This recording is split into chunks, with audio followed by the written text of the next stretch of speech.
Welcome everyone to the sixth round of the Prague Masters 2025. We have Samuel Shankland playing with the white pieces against Praggnanandhaa. A very important game in the tournament. Prague is the leader of the event with 3.5 out of 5. Sam is on currently 2 out of 5. He will be looking to strike with the white pieces. He has been playing uncompromising chess. On your screen is Roman Cerulik, the owner and general director of K0 Invest, one of the sponsors of the event. He makes the move e4 and then goes away. Will Sam take back that move or will he keep it on the board? The players shake hands. Sam keeps it on the board and then adjusts his pieces. It seems like he wants to play one e4. He presses the clock pawn twice and then presses the clock as if to say that e4, that's the move I want to make. Now Prague goes e5. He responds back with the very solid move, and I think it makes sense. Knight comes out to f3, because when you are playing a player like Sam Shankland who is ready to attack you and who's ready to play complicated chess, it does make sense to play solidly and then chances will present itself. Knight comes out to c6. Bishop moves to c4.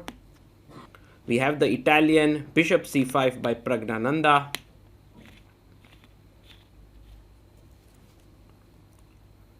And now pawn to c3 with the idea of pushing d4 right into the center.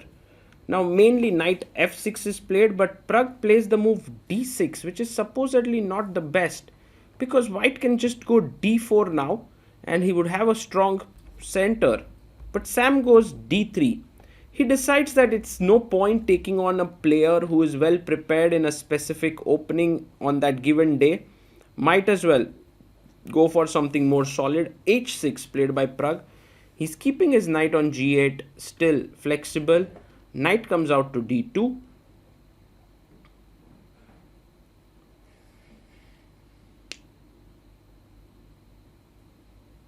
And now pawn comes up to a6, making a luft for the bishop to go back to a7. Knight comes to f1, and the idea of this move is to put the knight on g3. He goes knight to f6. He develops his piece, and now it seems like we are getting to a very standard position in the Italian. After knight to g3, black will castle, white will castle. Oh, he goes first bishop a7. He's keeping his king's position flexible in the center for now, Prague. Pawn to a4, gaining space on the queen side. Black castles here.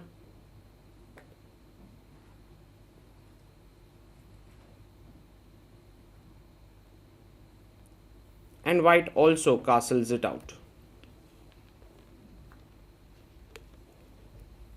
And here knight comes back to e7.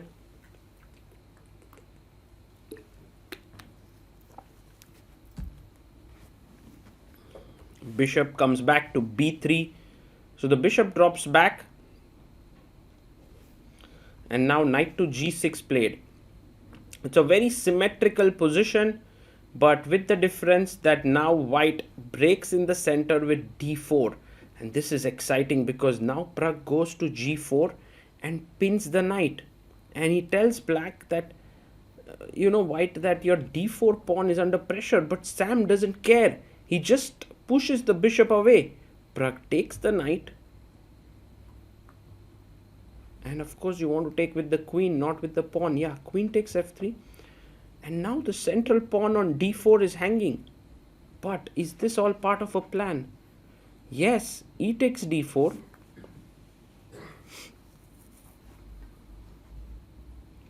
White plays c takes d4. And now Prague will win the pawn. Bishop takes d4. But look at the next move that white is going to play now. Knight to f5 with the bishop here. The knight jumping in. The queen well positioned and the other bishop looking here. This seems to be amazing compensation for the missing pawn. Bishop e5, the best move by Pragg. If you went back bishop a7 or b6, then after bishop d2, bishop c3, white is clearly better. So bishop e5, king h1. Wow. What sort of move is this, king h1? Best move was queen e3 with the idea of f4. But king h1 played, and now Praggnanandhaa is in some thought. He goes c6. Maybe the better idea was knight e7, trading off the important knights, and that would have given white some problems to solve. But Pragg goes c6. Maybe he wants to go d5. Queen comes back to e2, threatening f4. And now it's the right time to push the pawn in the center. He pushes d5. And now f4 can be played here.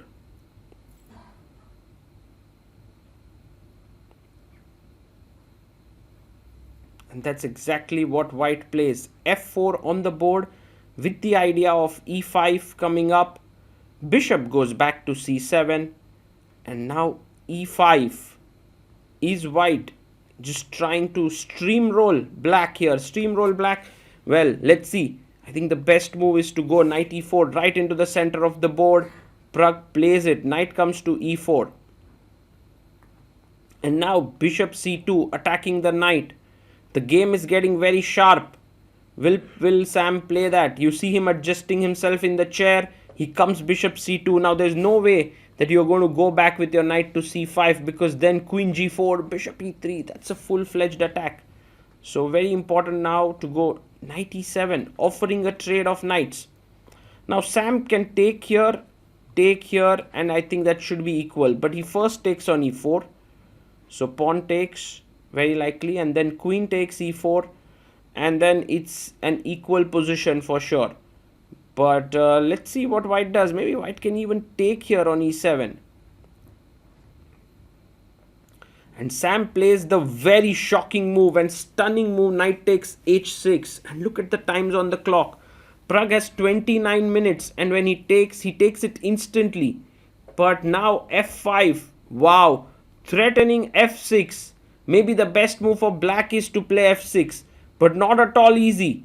Bishop e5 played by Pragg, which is also possible, but now already bishop takes h6 is the best move. He again finds it.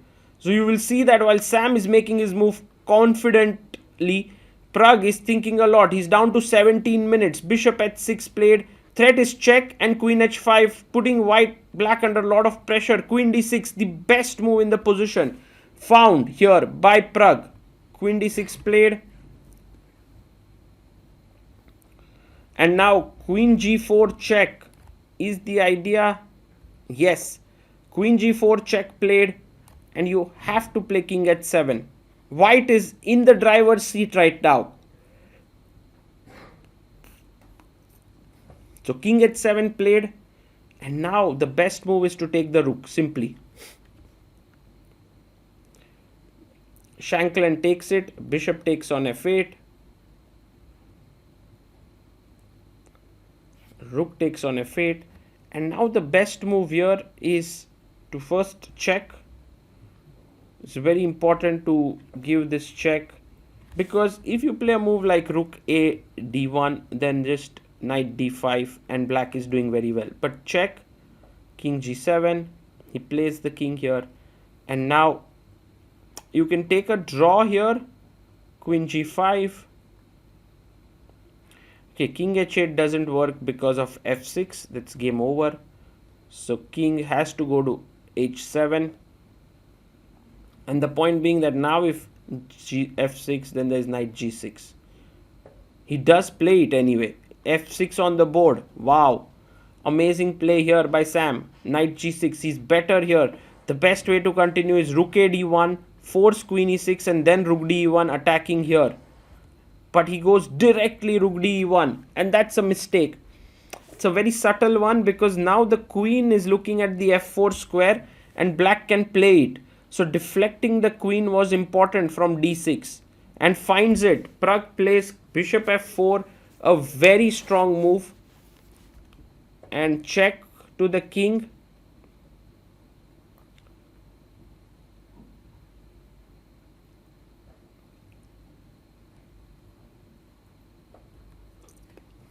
Black plays his bishop back to h6. And now rook takes pawn. So white does have some initiative, but if you see, black's king looks safe now. And although white has one pawn and a rook for two minor pieces, black is really doing well. Queen d3 is an excellent move, attacking the rook on e4 and f1. So rook e1 played, defending the rook. And now many ways to put pressure. Queen g3 is an excellent move, because now you are threatening knight f4 with pressure on h5 and g2. So rook d1 played, and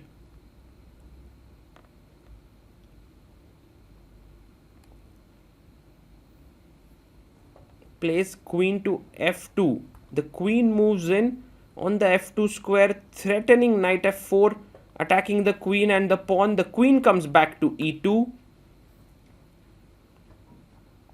And Pragg can now take the pawn on f6. He can even take the queen, but this is a great move. He's now won back the pawn. So if you see, it's two pieces for a rook, no pawns. Rook f1 played. And now the best move is queen d6. Just great move. Everything's fine. And Pragg should play it. But he blunders. He goes queen g5. It's a very subtle blunder. Subtle mistake. h4 is the best move now, because the threat is to push even ahead with h5. But it's quite possible to miss it because the knight controls that square. Shankland finds it. h4 on the board. Beautiful move. Because when knight takes h4, now you can go rook g4. The queen has no square here, no square here, has to go back to d8.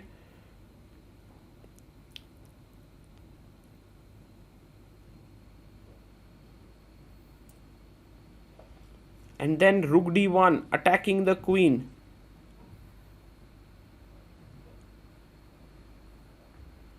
Yes, rook d1, the queen is attacked. The queen has to keep in touch with the knight, so has to come back to f6.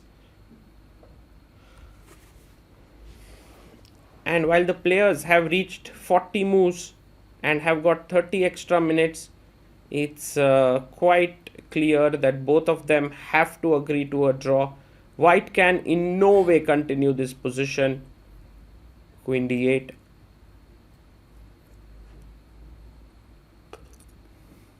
While black also is completely not in a state to continue. So I think Sam very unhappily, it seems, plays rook d1 because he wants to keep fighting. He had a chance to take a perpetual before, but he kept on the fight. Almost was on the brink of a very bad position, but now everything's fine. Rook f1 played and the players agree to a draw.